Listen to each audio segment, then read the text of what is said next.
I'm Eric Loy, and welcome to Eric Loy Interviews. On this podcast, we talk with folks from the VTuber community on their channels, their talents, their stories, where they come from, and their plans for the future. We welcome to the show Sometsuke Mezzo. Hi. Hello. Hi. Hello. Hey, thank you so much for coming on. Please introduce yourself to everybody. Hello. My name is Sometsuke Mezzo. I am a lighthouse keeper VTuber. It's nice to meet you. Yeah, and you've been going pretty good guns here for a while, haven't you? A little while. Yeah. I do think I am a little bit green still, so I do get a little nervous and confused sometimes, but so far I've been having a really good time. Yeah, well, I've been on a couple of your streams so far, and sounds like you're having a good time with it. And it doesn't seem like you're overwhelmed by it at all.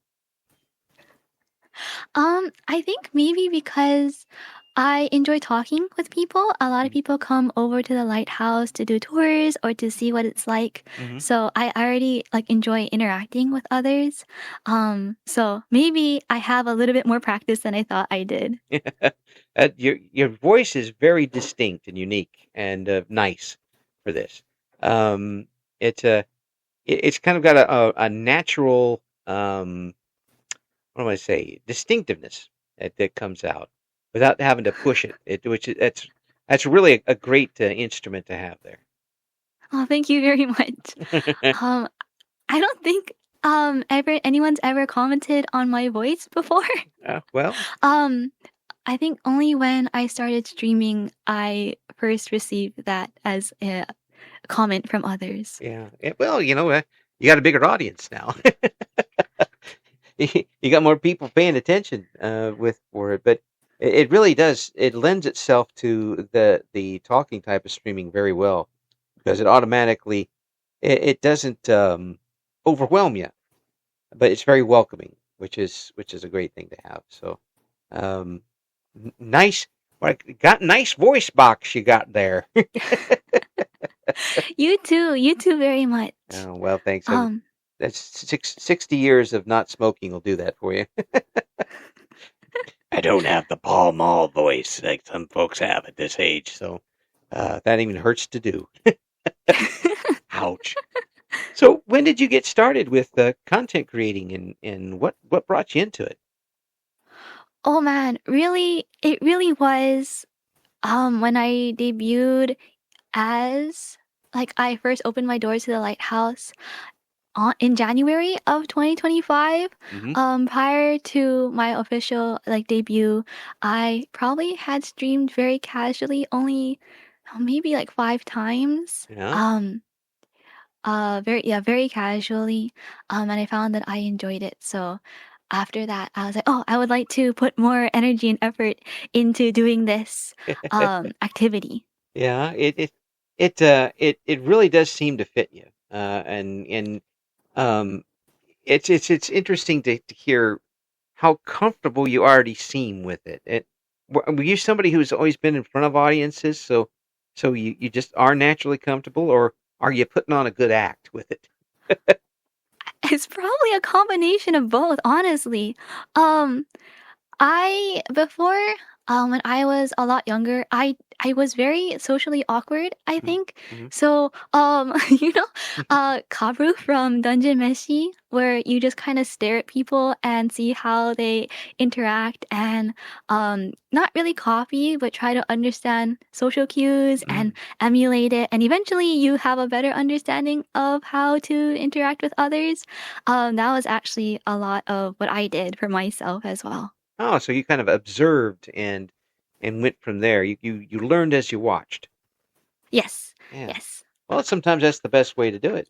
I mean, then you get to you get to learn off others' mistakes. I say, I am not going to do that. It's the whole what does the bird eat? Does the bird die after eating their red berry, or is it okay? That's right. The canary in a coal mine thing. You carry the canary down there, and if the canary passes out, you run away. Yep. I see what you're doing. You're one of those folks that throws people ahead of you to make sure the traps go off. That's a good I way think that's a good way to do some of those games. I think not necessarily that. I think it's more so I was surrounded by a lot of impulsive people. Same. See, it's strategy. Get all the impulsive people around you, and then they'll set off the traps, and you'll be fine. So when you did get started, was it easy to turn on that microphone and realize that there were people out there waiting for you? Oh no, not at all. Oh, Not at all. oh. So when you realized that there were people starting to come back for you, how did you take that? I mm, I think I was very surprised Mm, at how many people enjoy talking with me. mhm, I was very pleasantly surprised um at anytime someone would come back to a stream. mm, And so now that I see people multiple times, like I would even I think go as far to say I have regulars come by, yeah. makes me really happy. And sometimes or not sometimes, oftentimes I wonder, I don't really know what it is that is bringing you back, but thank you for coming back and deciding to wanting to hang out with me again. Yeah, isn't that cool? I mean, really, it is cool that you have touched somebody with your personality and yourself enough to where they want to come back and see more of you. Um, Yes. it's that's a tough thing to put into words, really. But it certainly is a feeling when you had something like that happen. Well, it is very intimidating Mhm, to think that, oh, um, there is certain expectations that people would have when they meet you and then they come back to say hello to you again.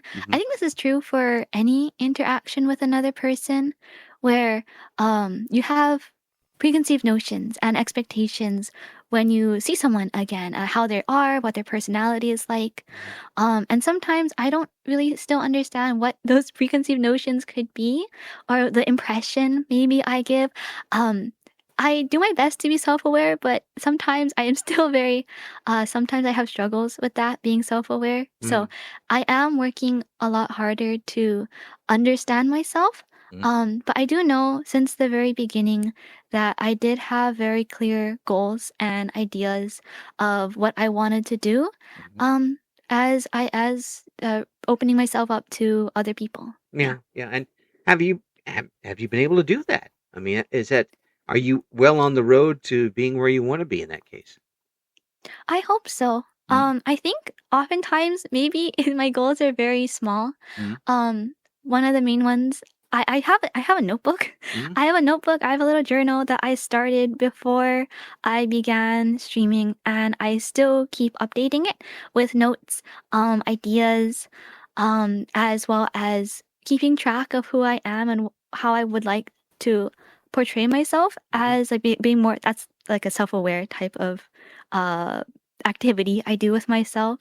Um, but one of the things I have always written down as something that I would like to do is as long as I can help just one other person mhm. out there feel a little bit less lonely, then that would make me happy. Oh, that's a great goal.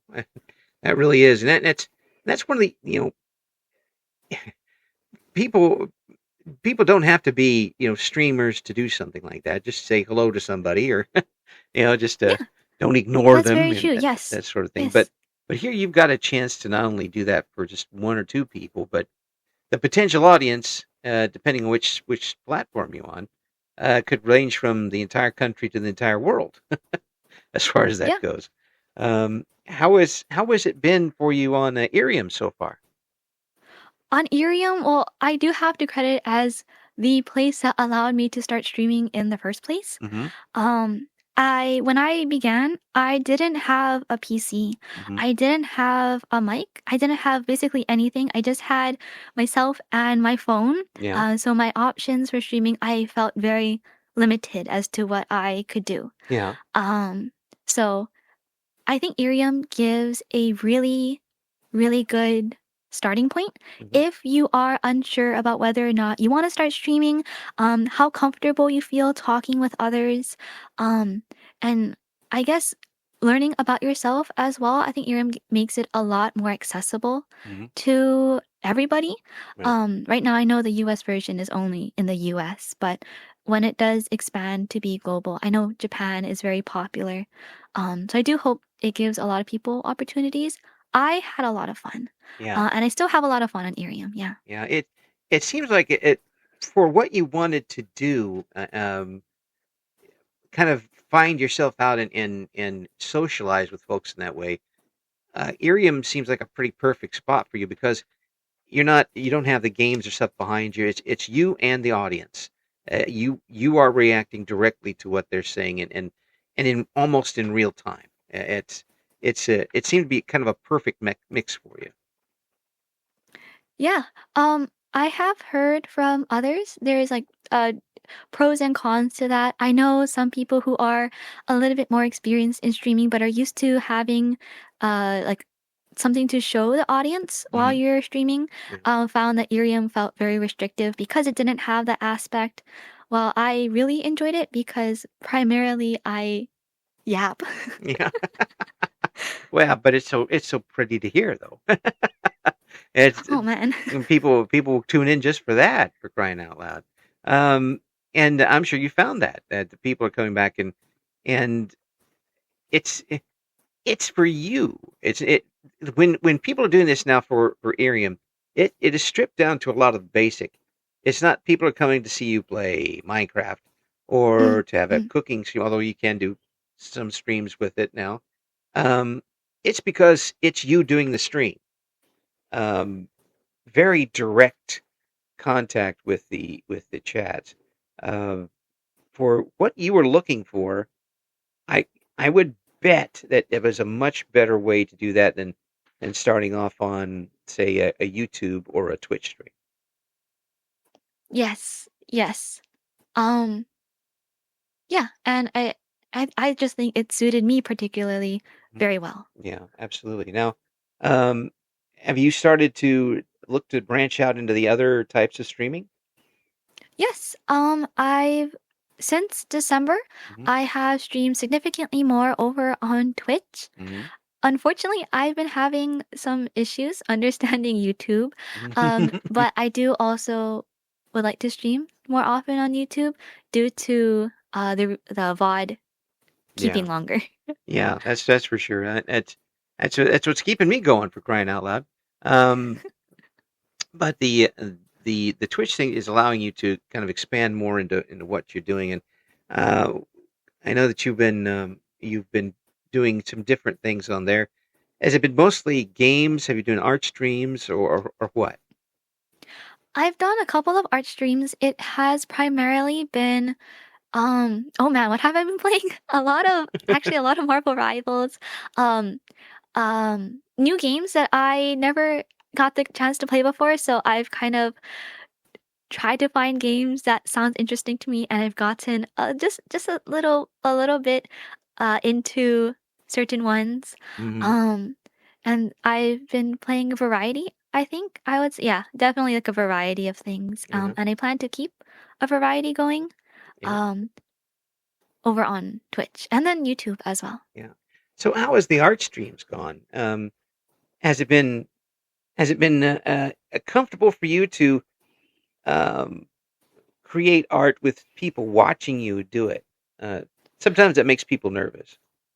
Initially, it did make me very nervous. Um, I was always like, I you can see me drawing, but I also want to talk. But if I talk and I draw, I distract myself. Um, so I think I found a little bit better balance. I feel more confident now, not talking as much sometimes during streams. Yeah, Um, so that's yes. good. That means you're getting comfortable with it, I think, and that's big. You're for VTubers, I think that hearing them be comfortable, that type of energy will transfer over into your chat and your audience as well. They'll be comfortable with you quicker. Um, and if you're up and hyped and got something going on, they'll be hyped with you too. I hope so. I hope that even if it's a very low energy stream, it can still be very comforting and enjoyable. Yes. So with that incredible talent that you have, with your vocal skill. Have you thought of doing an ASMR type stream? I have, absolutely. Hmm. Um, I think the main thing is that I do get embarrassed a little bit easily. So the types of ASMR, I'm not really sure what I would do. I have done RP type streams before, Hmm. so if anything, I think I will start doing those more often. Hmm. But yes, I like ASMR. Hmm. And if I could do some ASMR uh stuff for others, that would also make me very happy. Hmm. Some folks are using the scripts and recording things and putting them up on YouTube. Um, that might, at least at the beginning, might get around you being a little shy. If you can kind of edit it down and make sure it's perfect before you put it up there. Yeah, I have definitely considered doing those. I have gone through some scripts. I've saved some. Hmm. Um, so I think it is occasionally difficult though to get it to a level where I feel satisfied with. Mm. I don't think I am a perfectionist, but I think there is definitely a very, very strong part of me that worries about not being up to standard when it comes specifically to, I guess, public content. Right, Yeah. right. Well, that's the artist in you. Ah! Gotcha. Uh, artists are never quite satisfied with what they've done. It always seems like you get something done, and they're like, yeah, I could do a little bit, and I'm not ready yet. Go back and start working on it again. Do you find that the case for yourself? Oh, absolutely. Gotcha. No, it's that just means that you want to get it right, and there's nothing wrong with that. As long as you got somebody there who can take the stylus out of your hands when it's time. No, it's good. Stop doing it. Hold your Stop. back. Stop. Don't overwork it. There is definitely such a thing as overworking a piece. Hmm. Um, so it is something you need to hold back on sometimes. Yeah, but with the digital art, you also have the undo button. Yes, and I have indeed tried to control Z or double tap a regular piece of paper before. You kids and your fancy dancy devices. When I was a kid, we double tapped a big old giant pink eraser and ripped right through the paper with it. Doing that stuff is for the birds. I'm glad that this is there for people. Make it the learning this isn't exactly easy, but once you're in it, you get the chance to make mistakes and not have to start all over again, which is Yes, yeah. yes. My wife is an artist. She does paintings on occasion, and there have been times when I've come home to work and there are 10 different versions of the same painting.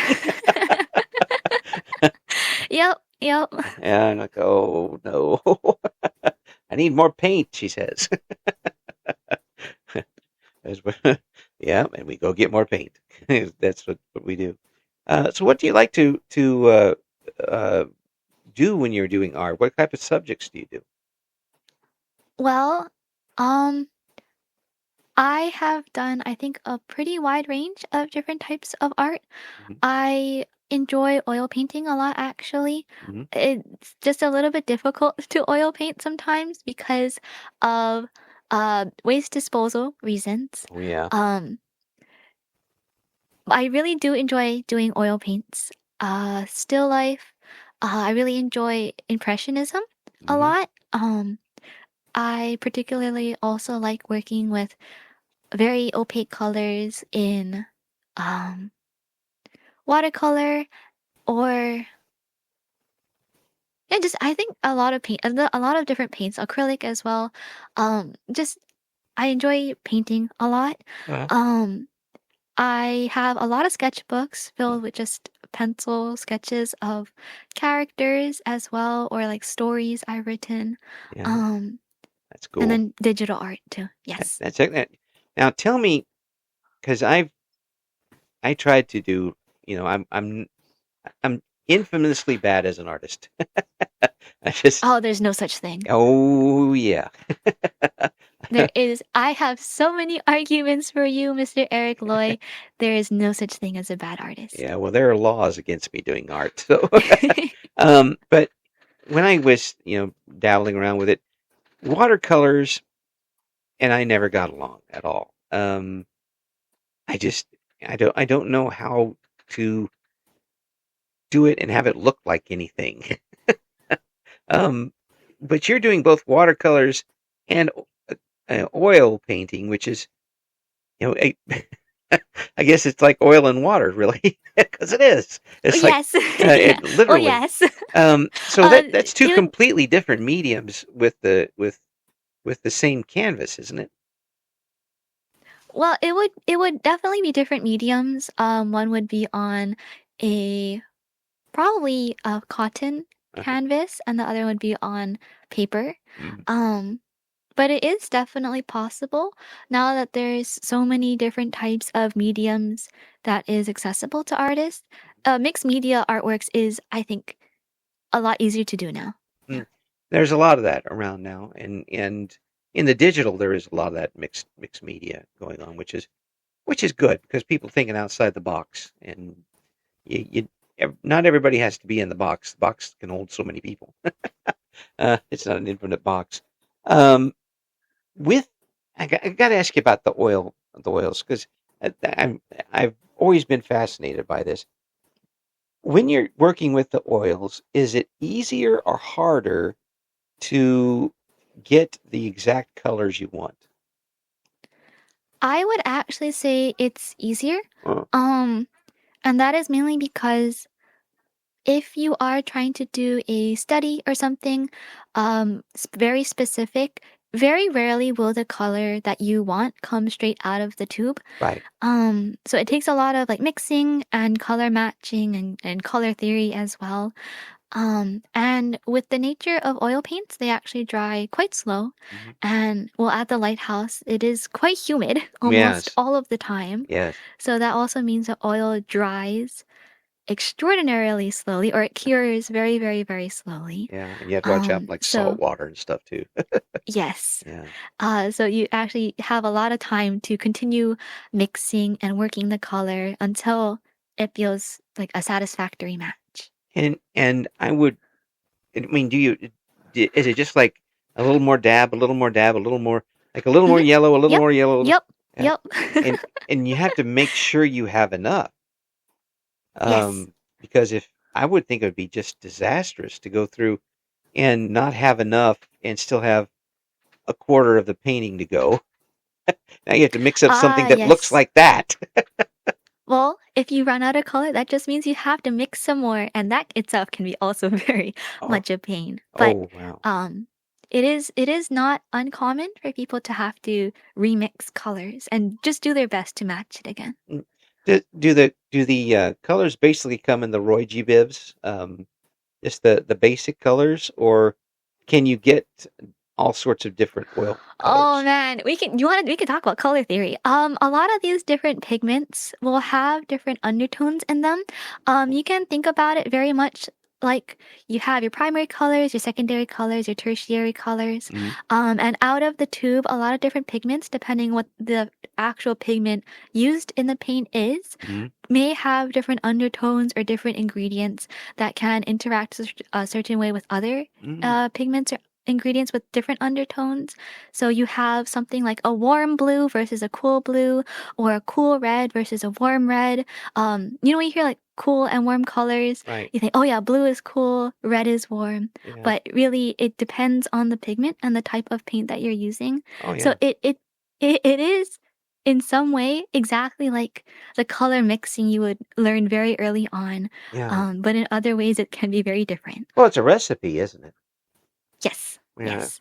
It's and the way you break it down into the actual ingredients is if you just have two ingredients that do not work together chemically or do not work together, um, mixing them together, you could come up with something that you don't want to use at all. Yes. and end up wasting all of your paint on Yep. nothing. Having lots of gray to work with. Have you ever Yes. had? Yes. Have you ever mixed something that you looked at and you're like, "What in the world did I just do?" Mm, hopefully not. I can't think of really a time where I felt appalled at myself. More so of, oh, okay, well, it looks like this. I should probably add this or more of this to correct it a little bit.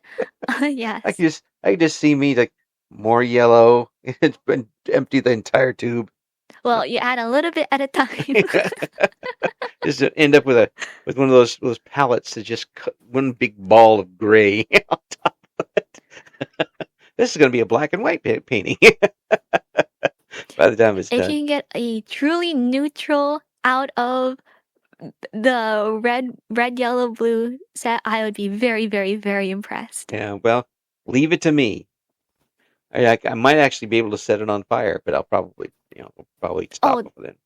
the paint thinner is very flammable. Oh Please be yes, careful. very very much so. So the difference between mixing in that and mixing in obviously watercolor is pretty immense, isn't it?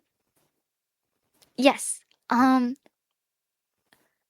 Kind of yes and no. Mm, Um, it comes down to the type of pigment and the type of medium it is in. mm-hmm, For oil paints, the medium would be some kind of oil. mm-hmm, It comes some kind of seed oil. And with watercolor, it would probably be like a gum type of thing a little bit more. okay. So it's different but the same. I think it comes down a lot more towards technique, Mm, if anything. yeah, yeah. I never. To me, watercolors were too watery. I, I couldn't get enough. I've tried to use blue, and I'd be going over it over because it never got enough blue on the blue. You know what I mean? They are upon application they're very transparent. Yeah, yeah. I'd want to go with the oiled stuff or something heavier than that. If Would you rather do the oil painting or with the watercolor?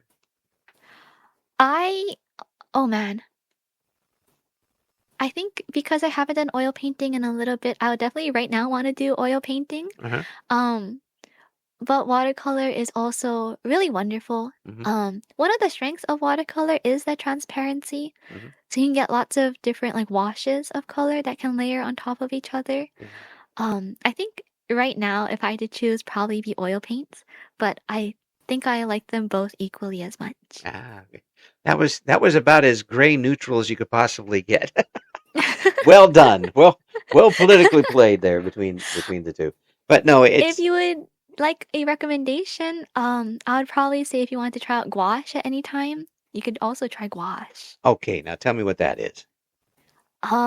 Imagine something that's watercolor, but it has the opaqueness. Mm, okay. Actually, when you put it down, it actually shows color.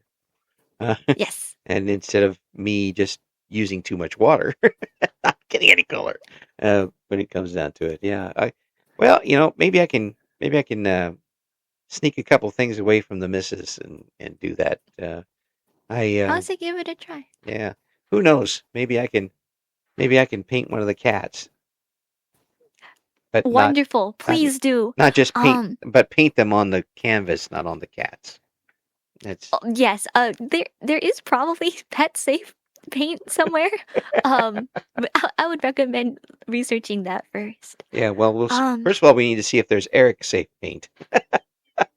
I would like to tell you that when it comes to art and connecting with art, people are always going to look for stuff that they relate to. Hmm. So even though you may perceive yourself as like a not good artist, there are many, many people out there that also perceive themselves as not good of an artist.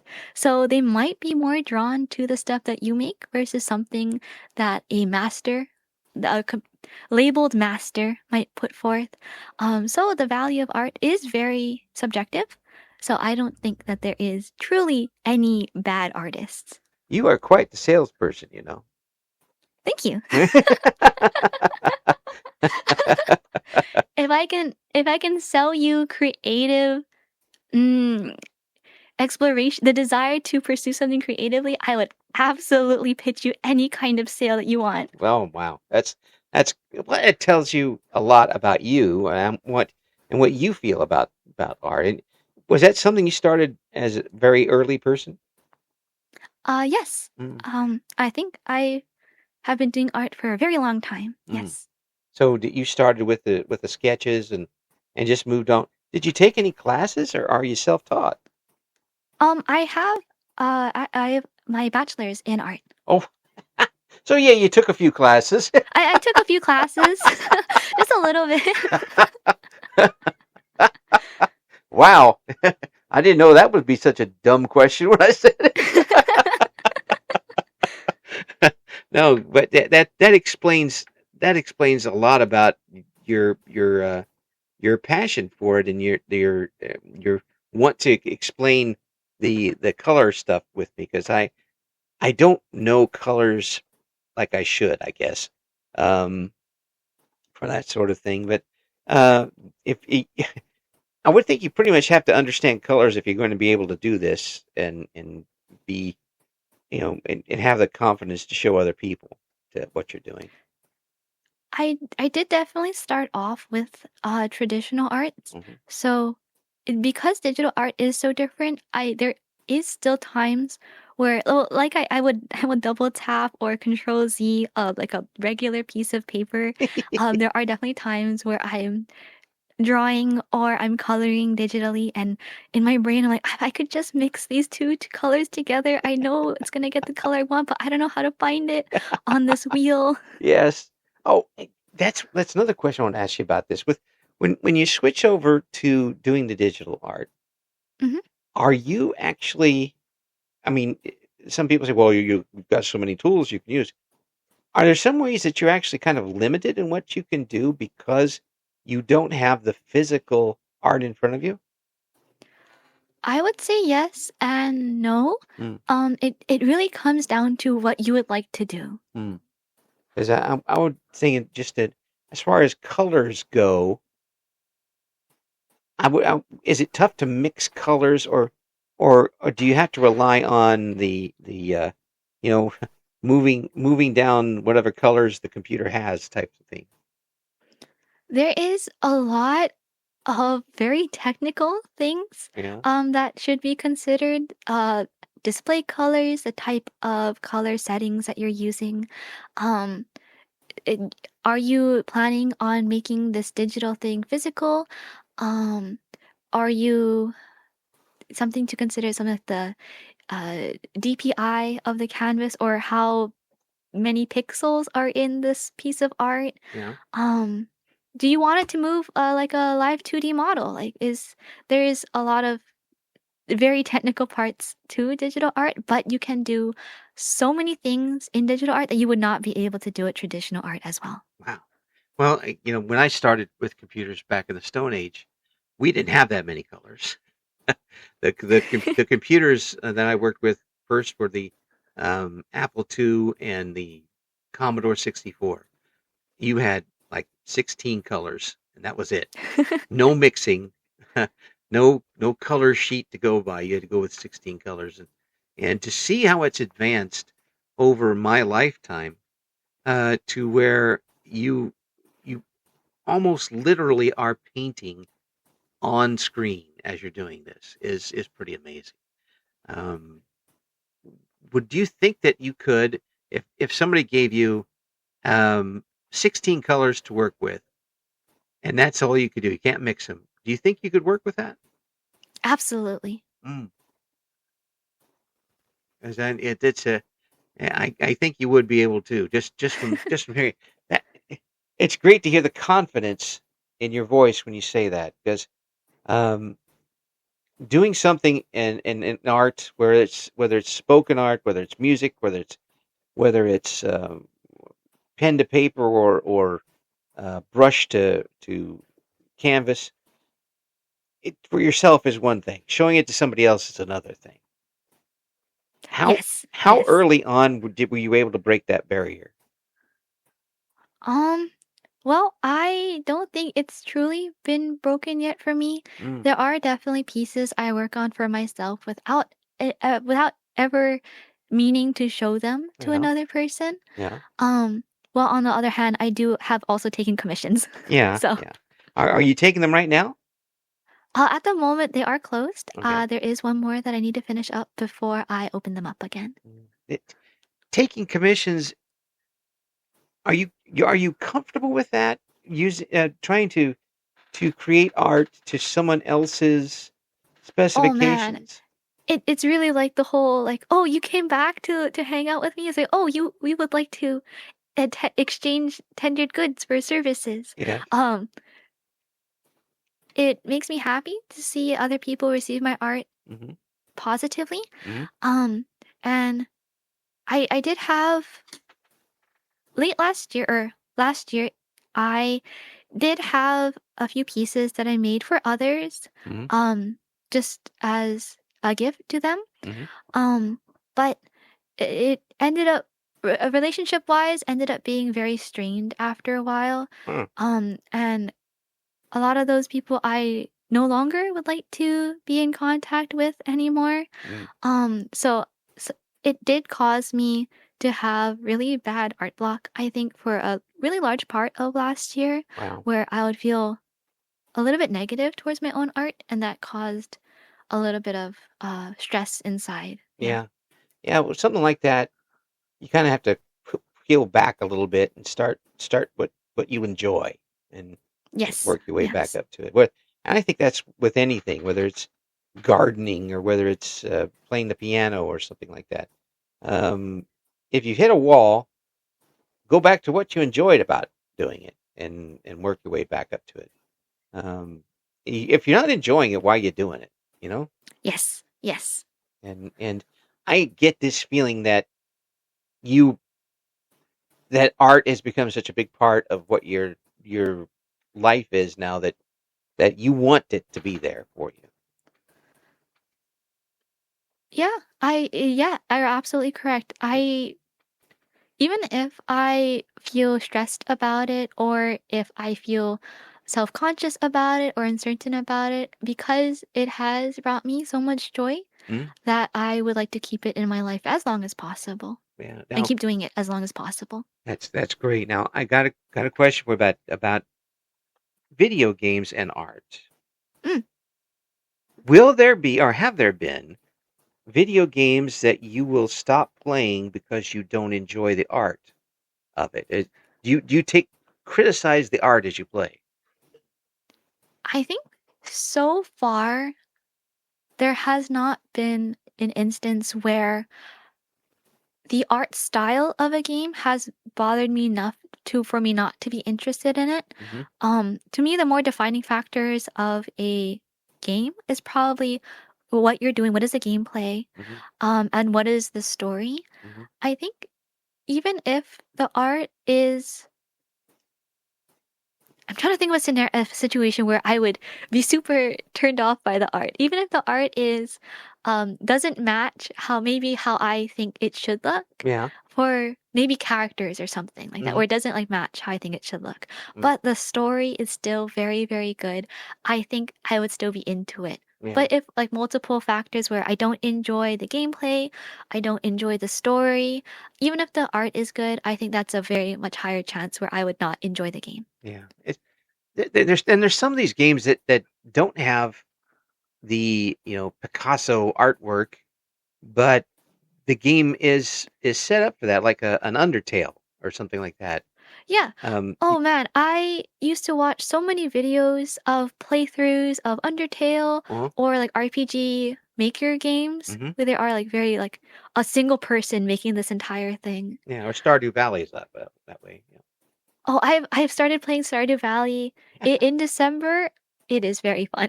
Oh, believe me, I've got on my computer that isn't working right now, I have 40 save files of Stardew Valley.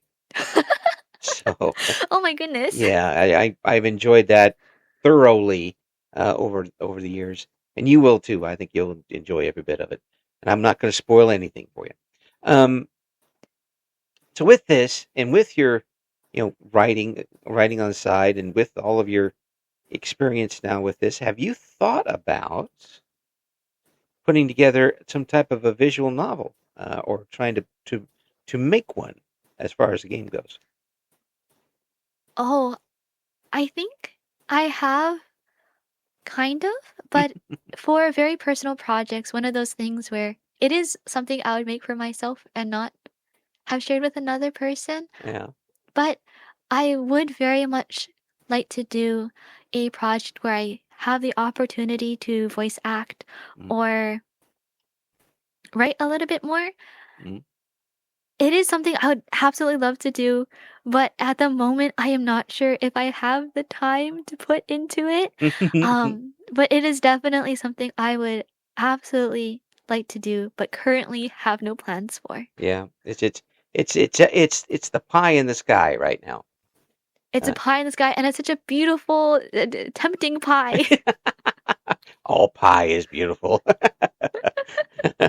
when it comes down to that. It's um, you've just come at this with such a wonderful attitude, I think, and it seems like your personality is a really good fit for this. Um, very welcoming personality, very easy to talk to. Um, the type of person that you root for immediately, Oh man. which is not easy to do in this day and age. Um, and I I can see where this is going to be something that you're going to be enjoying for a long time. Do you have any big plans for yourself as far as streaming goes in the future? What is your pie in the sky moment as far as VTubing goes? I think I don't have very many lofty ambitions. Um, I would like, well, one of my goals definitely is to release an original song. However, first steps is to actually put out covers first, Yeah. which has been on my resolutions for 2 years now. Um, so- and I have not yet. So, um, I think now I have a much better understanding of the community aspect where I don't have to do everything on my own. I do feel a lot more confident in planning these projects that I want to do. Mhm. The doing covers, someday doing my own song. I also would like to do a live 2D illustration. Um, very simple, but I think I would love to see something that I make move that I could give voice to or someone else could give a voice to. So I think those are kind of my current higher level ambitions that I have. Well, those are certainly within reach, I think, and you can't help but root for you to do it because it's the way you talk about these things. It's such a positive way of looking at them, and um, it's hard to put into words exactly what comes to mind because it's so. Oh, there, I got it. Earnest. It's very earnest, and I don't get the feeling that you're BSing anybody when you talk about this stuff.